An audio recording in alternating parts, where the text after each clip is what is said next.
Good afternoon, everyone. Good afternoon. Thank you for being here this afternoon. I'm very I'm thankful for great partners in our community.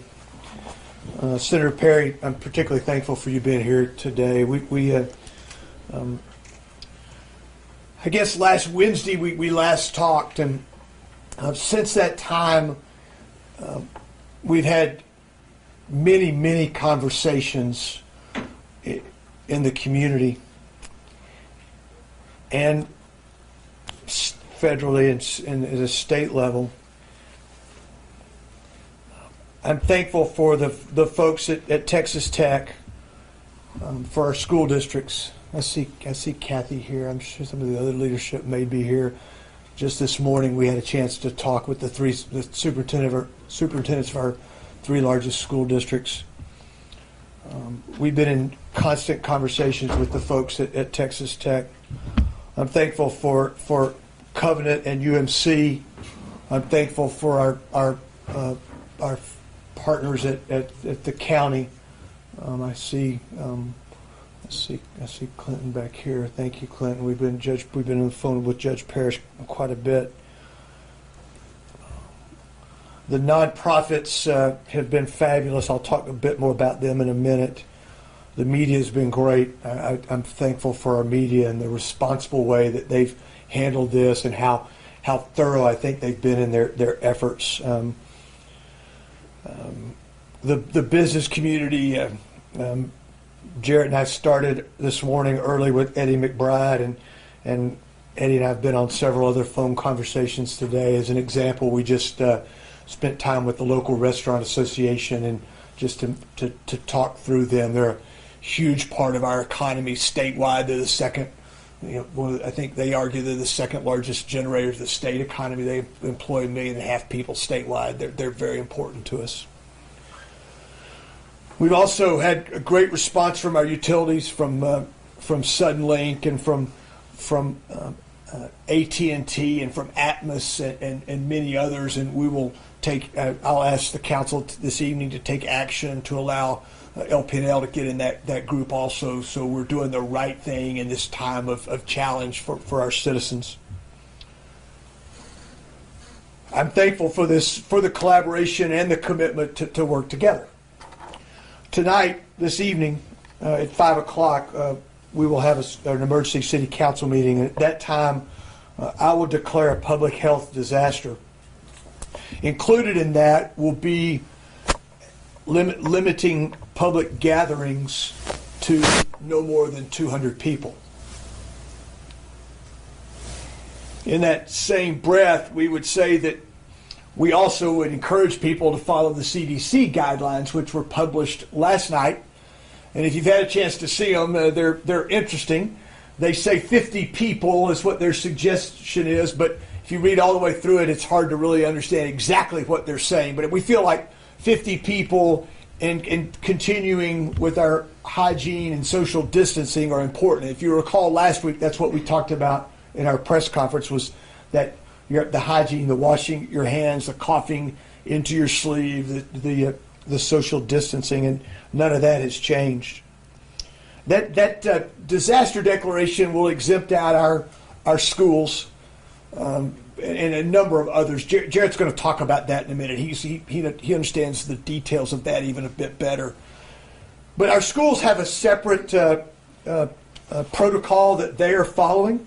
In fact, there's 10 pages that the CDC has put out for K-12 schools to help them make their decisions, and it has different levels of what your community is experiencing. Remember, we still do not have a confirmed case in our community. And as we stand today, our schools, our public schools, Lubbock ISD, Lubbock Cooper, and Friendship ISD still plan on having school next week. They will make that decision together if something were to change. They've worked together. I'm thankful for them. We will be at the table with them to the degree they'd like us to be there. We'll invite the county to be there too, because we feel like the other districts in Lubbock County will very well go along with the decision that would be made by our 3 largest school districts. So you might say, why are we doing this right now?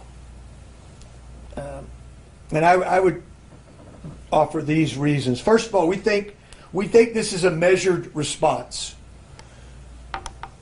We think it's proactive and preemptive. In some ways, we're approaching this a lot like we would approach a major winter storm. You prepare in advance. You don't want to get caught off guard. And I believe that we've been successful. I think the no confirmed cases is very much of a positive for our community. We still feel like we'll have to report something different at some point, but that's where we are today.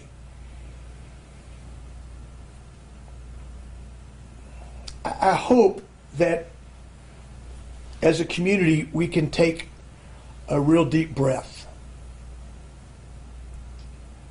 I've heard the arguments, and I know that I'll be accused of overreacting.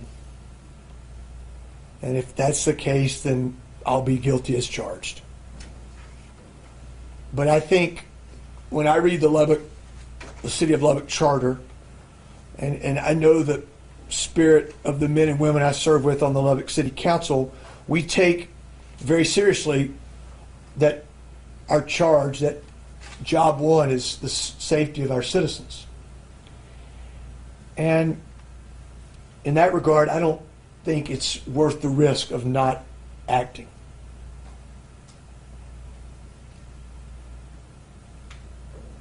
Please, when you go to our grocery stores, shop for a week's worth.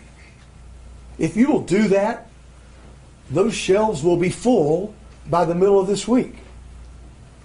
My last stop before coming out here was at the United Warehouse. I got invited out there today to talk to a group of men and women who are stocking, who are doing the pulling and loading up the trucks. And they've worked, prior to today, the last 3 days, they've worked 16, 14, and 12-hour shifts. Today they're going to just work 9, okay? They're the first responders, along with our men and women in uniform. That's where the stress has been felt in our system. And let's just use common sense around that, please.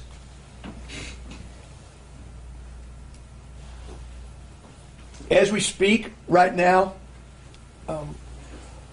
the United Way, under the leadership of Glenn Cochran, has brought together 10 of our nonprofits, and they're having a discussion about what we can do as a community to provide for our citizens that may have needs caused by this emergency, whether it's child care, whether it's gap funding for families, whatever it may be. I look forward to hearing what they come back with, but they're stepping up today to I think to address a community need. That doesn't surprise any of us that know those people.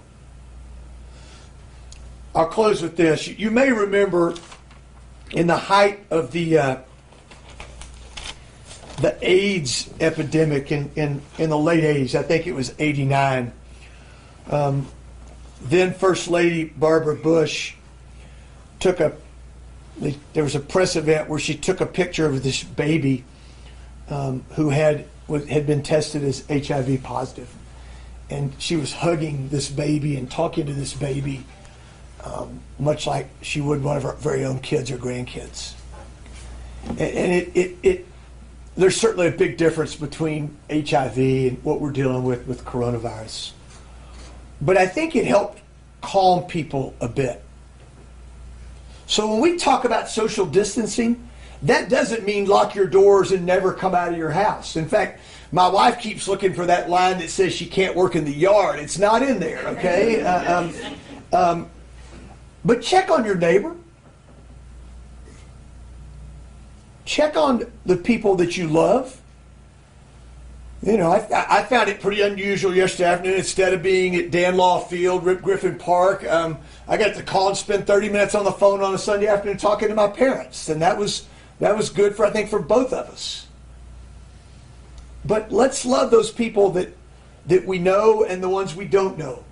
Let's not forget that the strength of our community is our people and how we take care of each other every day, particularly in a time of crisis.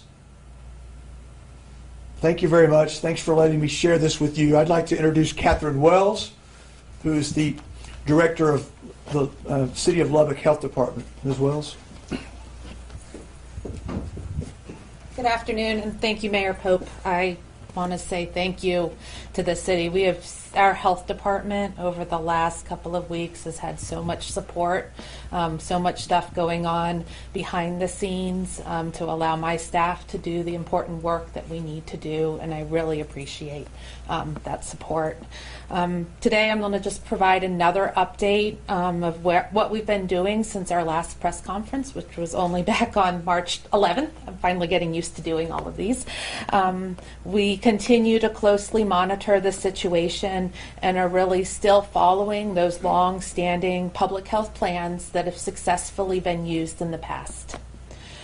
Dr. Cook, our health authority, is unable to be here today. So in his place, I have Dr. Douglas Klepper, who many of you know is a local pediatrician, and he's been filling in and assisting the health department for the last couple of days. And he's going to give us a quick update on the coronavirus, and then I'll go back and do some updates on what we're doing at the health department. Thank you. Thank you. Thank you. My name is Dr. Douglas Klepper. I'm affiliated with a lot of entities here through the school district, the many medical facilities, and fortunately take care of a lot of these kids and these parents in this room here. So very near and dear to me. So I'm here basically to kind of give you a little bit of scientific update of what's really happened in the past week for us up with that. We are definitely moving forward with clearly awareness of things. We're getting better about doing some of the screening processes. Often I'm asked, what's the first thing you're going to be finding out if I'm concerned about coronavirus? Almost inevitably right now it's going to be about travel. Where'd you come from first? Because that's how it's going to get here. It's going to come by travel. We're going to ask you some screening questions of what kind of symptoms you have. Do you have fever? Have you had chills? What kind of symptoms have you had? A persistent cough? Those kind of things. And we're going to go through these list of questions, and every doctor's office is capable of doing that. I encourage you to use those local resources, not only the online screening things, but the local providers. I know this morning at our office, we had about 30 calls that were just to find out what those criteria were. We've gotten back to all 30 of those people. Be patient with us, because the situation is this takes a lot of time for the providers in this community to address these issues, but they will be addressed. I am very assured of that. Things that I can tell you, we know the things that make a difference with the control of this particular virus. By all means, social distancing. A good example of that was when the announcement came from the president on Friday. The situations, there was a lot of things with the president up there and everybody gathered together. We know now that that wasn't probably the best message that was being sent. We should all get as much distance as we can. And I know from the people who went to church yesterday, a lot of people saw that, and that's a natural thing. Second thing, by far and away, hand washing, hand washing, hand washing. We know now that the virus, we used to say if it was coughed or spit upon something, would last about 24 hours. We now know that it can actually last up to 2 to 3 days on hard surfaces. So if you've been around somebody who's coughing and sneezing, wipe it down, get it disinfected. There's nothing cheaper out there right now than isopropyl alcohol. You can take a little bit of that and clean it off. That's cheap and easy, and it doesn't involve you standing in a line at the grocery store. Third thing, obviously, once again, is basically if you've got a choice, don't put yourself at risk. I applaud what they're making for the recommendations on the gathering of the groups, because that is social distance. It is by bringing all these other people together. I think it's a very bold move, and I think that's what we all need to be doing right now. We will weather this. This is something that we will weather. And when it comes to medical treatment that you're all going to look to for your physician, the first thing we're going to say is take a deep breath, drink some water, and take care of yourself. We know that if you are well hydrated, you get appropriate amount of sleep, and you do some light exercise. That's one of the best things we found to boost an immune system. light exercise, not excessive exercise, just some light exercise and getting outside. You're not going to get sick by going outside. Okay. With that, I'll turn it back over to Catherine. Thank you, Dr.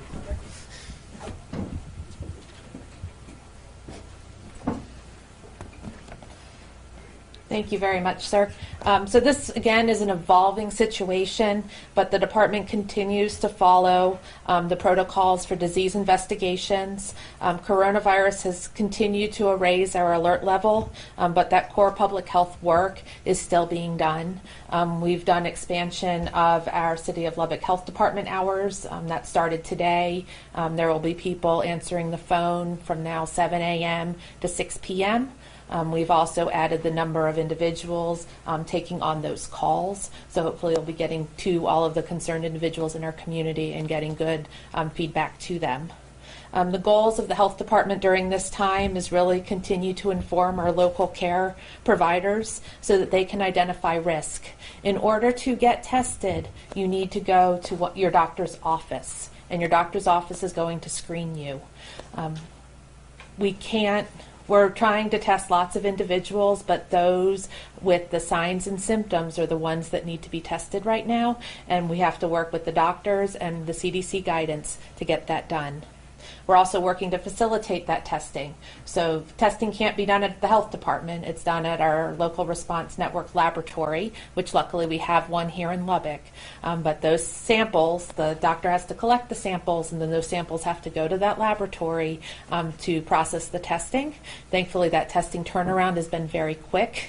We had some test results come back within 8 hours over the weekend. So I really applaud that lab for getting results back to us. But we also don't want to overburden that lab. Our goal is to investigate all suspected cases of coronavirus. So if we diagnose somebody with coronavirus, we're going to do what's called a contact investigation. We're going to look for those individuals who've been in contact with that person. If that's a student, we're going to be calling that school. We're going to be calling that school nurse. We're going to be making those notifications. If they're in a workplace, we're going to ask that person, we're going to pull that person out of work, make sure that those people that have been around them know about it, and start monitoring for signs and symptoms. We also want to react quickly. So as soon as we find, or when we find a positive case, we want staff out there interviewing that individual, figuring out where they've been, when they were infected, and try to contact as many people as possible. And these steps are really done to reduce the virus in the community. If we can identify that individual that's carrying the virus and test everybody that's around them or monitor everybody around them, then we'll keep that virus from spreading. And that's important. We don't want to spread the virus into those vulnerable populations, especially we don't want it into our nursing homes. We don't want it into the hospitals. And then currently there's no vaccine for COVID-19, so really the only prevention we have is reducing the spread through the social distancing. So we really ask people to cooperate with those social distancing guidelines, and we really want people to reduce their contact with other individuals as much as possible. And as the mayor said, it's still important to go outside, go out, garden, lots of things to do with your families, but really avoid those big public events.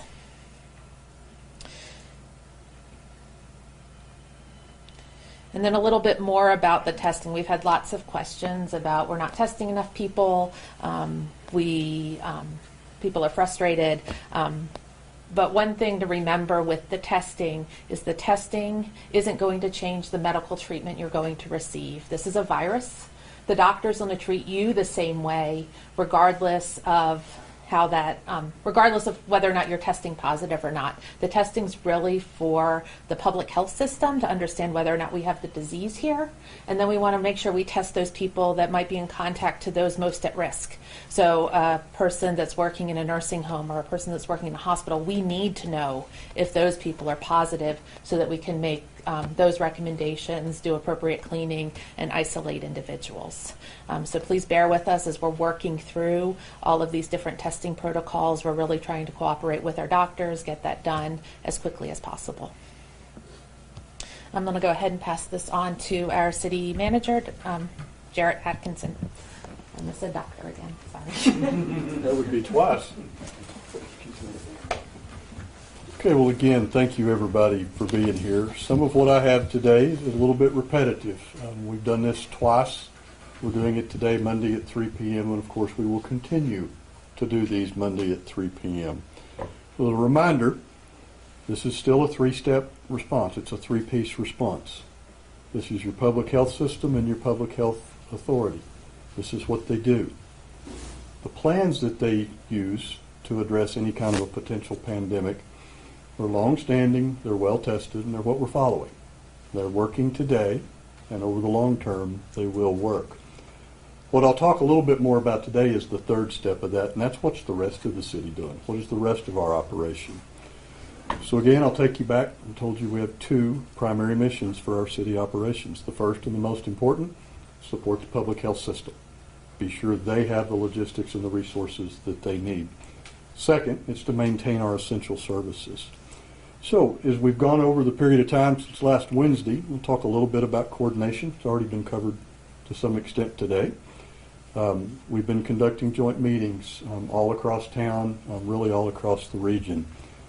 Last Thursday, myself, our Director of Emergency Management, our Fire Chief, had the privilege of meeting with our three large school superintendents. We certainly appreciate being involved in that. As the Mayor said, our job is to support them. It is not to put ourselves in the place of those school districts. It's rather to help them with decisions that they may choose to make. So from the city standpoint, Dr. Rollo and others, we sure appreciate the opportunity to participate, and we'll continue to do that, and we'll continue to provide that support. We continue working with the other West Texas cities. I think unless something's changed since we sat down to get ready for the conference today, outside of El Paso, there are no confirmed cases in West Texas. No confirmed cases in West Texas outside of El Paso. But nonetheless, we continue to coordinate with those cities as well. We have the Mayor Wolforth here with us today. Mayor and I have been working different times with Lubbock County, primarily Judge Curtis Parrish. As you heard from Catherine, we've expanded our capabilities to take your calls at the Public Health Department. So the call volume has gone up, and that's good. That's what we want. If you have questions, call. I want you to know that beginning at 7 a.m. this morning, though, we actually opened basically a second call center and staffed it up so that we can be prompt, take those calls, and get back to people. We're going to continue to do that, and we'll do that until the demand drops. So that's an example of supporting the operations.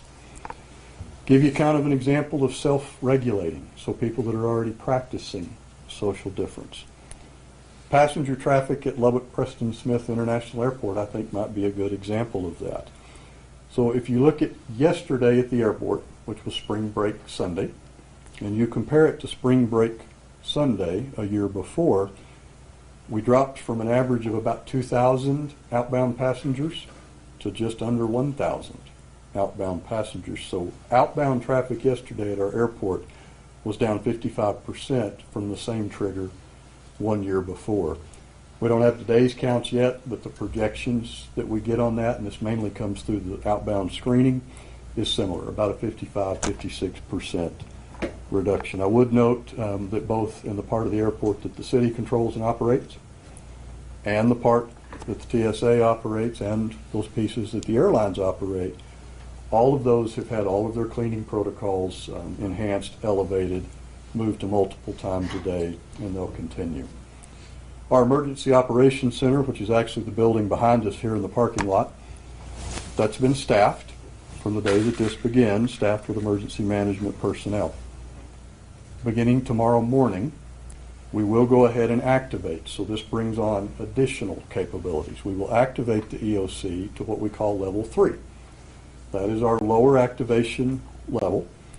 And this is being done to be sure that we are increasing our capabilities for logistical and for resource support. It's going back to that primary mission of supporting public health. It's not a response effort at the moment. We have no cases to which we would respond. We're not having any absenteeism or any difficulty delivering essential services. If those things were ever to occur, we're already activated and operating and can build that operation out.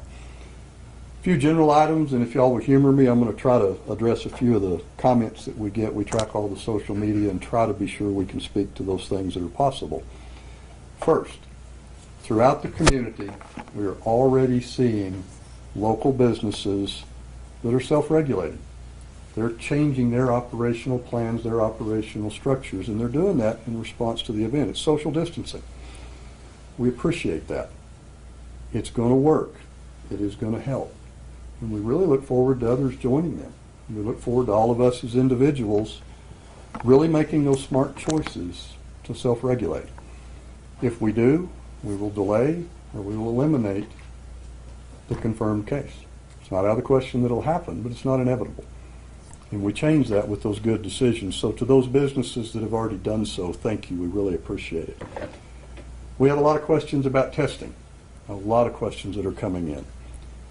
Just know, under federal guidelines, we cannot release the number of tests that have been submitted.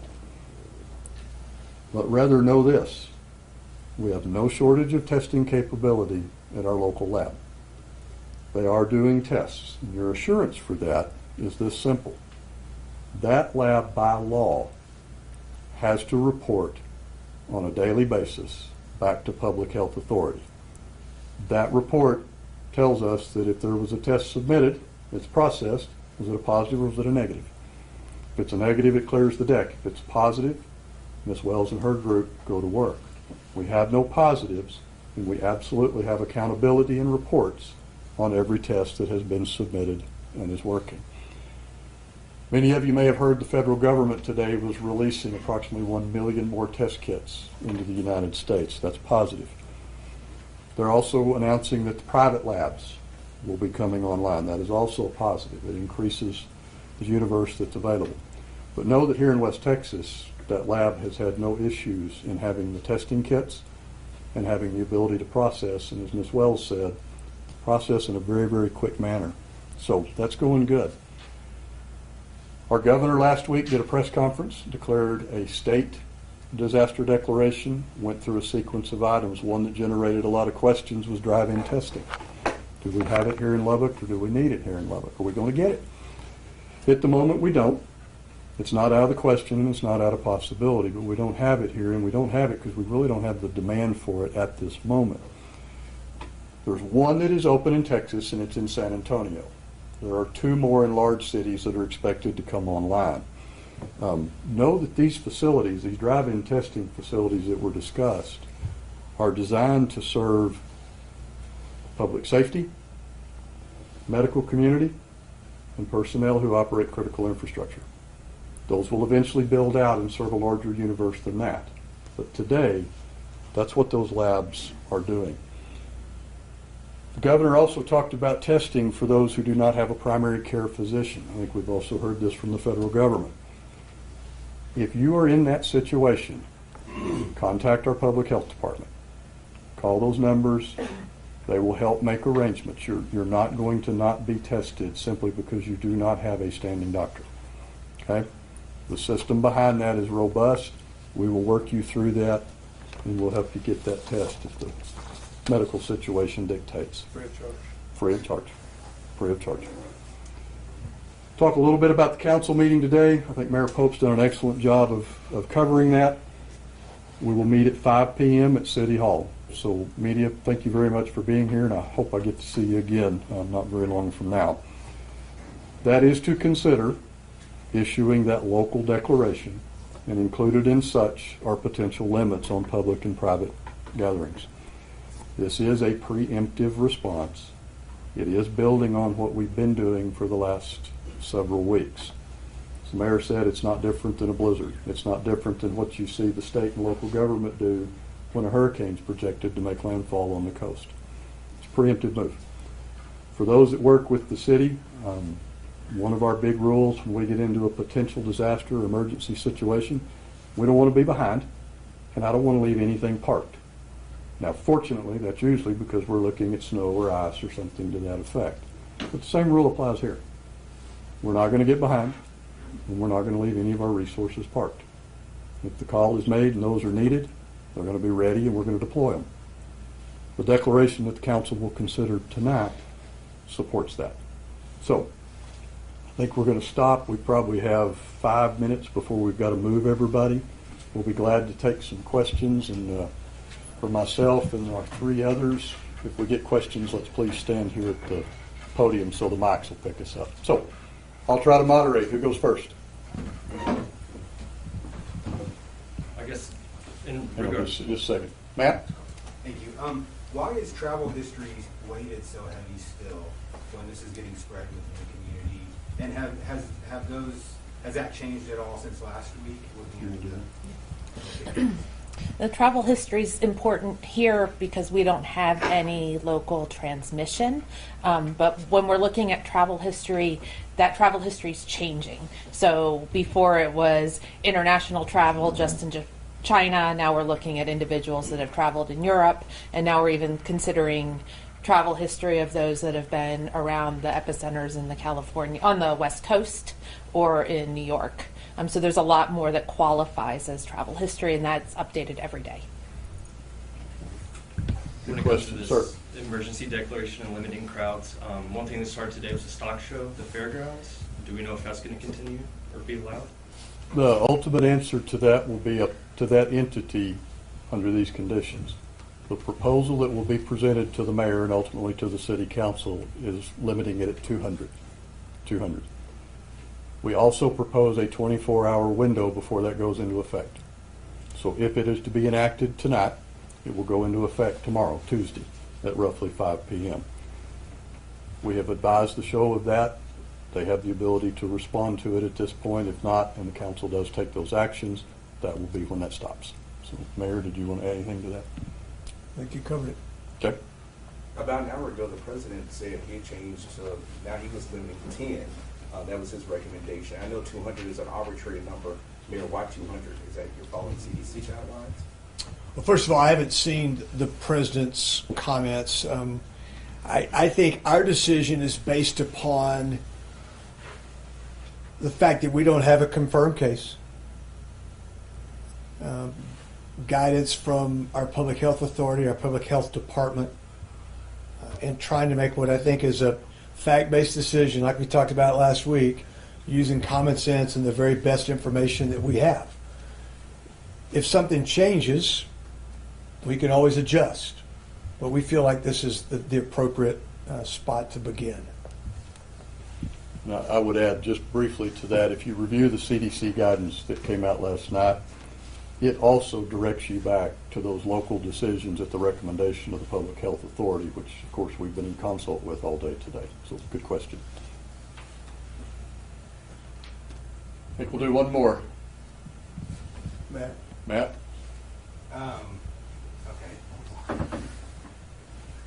So going back to testing, sorry to keep bringing this up, but like, can you shed any light on how many? Because I've heard, 3. I wouldn't be surprised if it's 3 or 100. Like, can you kind of give just shed any light on the numbers? We're not going to be releasing the number of individuals testing. However, throughout the state of Texas, there are individuals in every community that are being screened and sent to those local response network laboratories for testing. And that's how we've found the positives that have been here in Texas so far. And we will continue to work through those guidelines and get individuals tested. The other Matt has one last question. I'm so sorry for Ms. Wells. We had a viewer call in and say, hey, if I don't have health insurance, can I get tested? When you get tested through the public health lab, there is no cost for that test. So there have been some individuals that haven't had a primary care provider, and we've gotten them into a place to get that collection done and have gotten them tested. Okay. Thank you all very much. Most of us need to head back to City Hall and get ready for the 5 o'clock meeting tonight. Thank you again for your attendance. We will be back again next Monday, 3 p.m., same place. Thank you all.